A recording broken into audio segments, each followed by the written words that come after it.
Assalamualaikum warahmatullahi wabarakatuh. Jumpa kembali di manajemen kredit.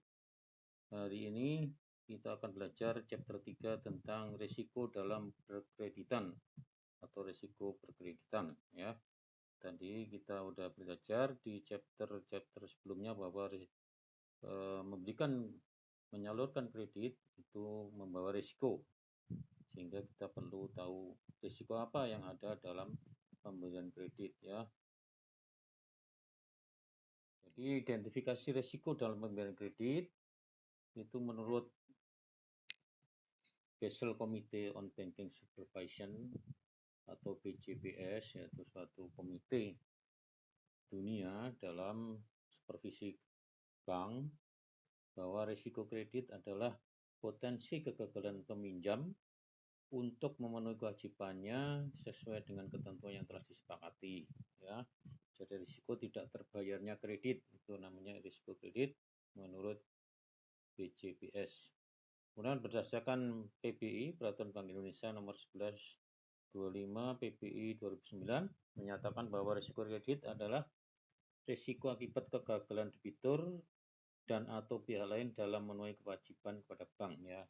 Prinsipnya risiko kredit itu risiko tidak terbayarnya kredit. Ya, itu tidak dilunasinya kredit, itu risiko kredit juga ya. Kita lihat diagram sebelumnya bahwa kredit itu mengandung risiko ya.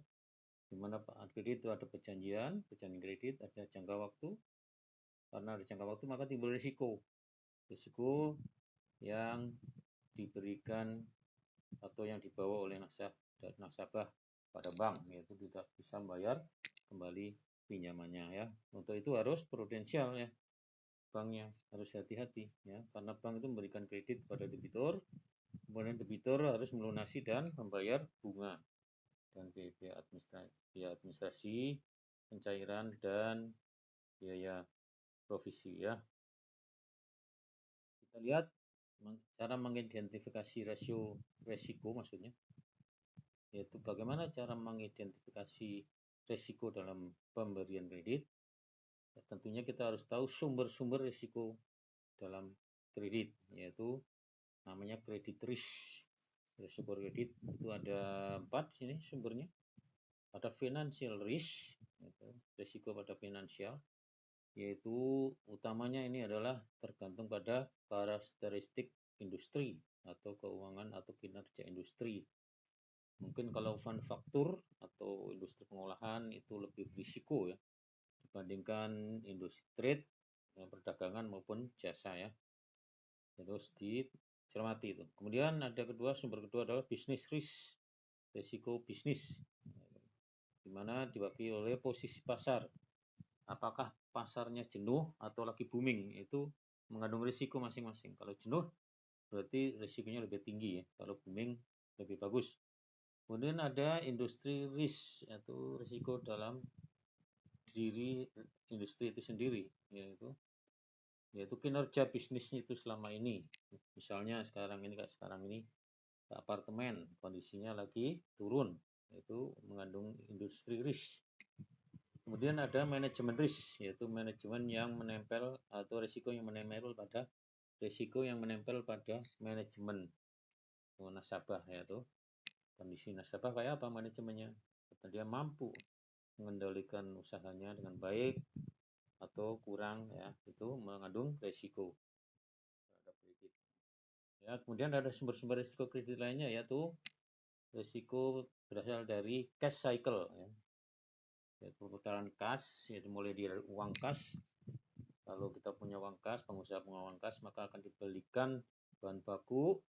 Kemudian bahan baku itu bisa utang juga, utang dagang, bisa kemudian bahan baku itu diproduksi menjadi barang jadi, kemudian barang jadi dijual ada sebagian piutang ya, ada sebagian cash, sebagian diutang atau kredit, kemudian piutang itu harus ditagih. Nah, ini cash cycle ini itu menciptakan risiko kredit ya, karena kalau uang yang dibelanjakan oleh nasabah yang meminjam kredit itu tidak kembali dengan segera, maka bank akan menerima risiko kreditnya, alias kredit akan dibayar dengan terlambat mungkin atau bahkan tidak terbayar karena uang yang dibelanjakan untuk proses produksi tidak kembali uang cash lagi. Ya, itu kira-kira ya sumber-sumber risiko kredit ya. Itu kemudian ada hubungan risiko kredit dengan risiko lainnya, diantaranya kalau pengusaha itu operasinya berisiko, itu juga menimbulkan risiko kredit, atau likuiditasnya itu juga menimbulkan risiko kredit. Marketnya, ya, pasarnya, kalau pengusaha tidak bisa memasarkan produk dengan baik, maka itu mengandung risiko kredit, menimbulkan risiko kredit. Atau ada force major, barangkali ada bencana, itu juga akan menimbulkan risiko kredit ya. Kemudian ada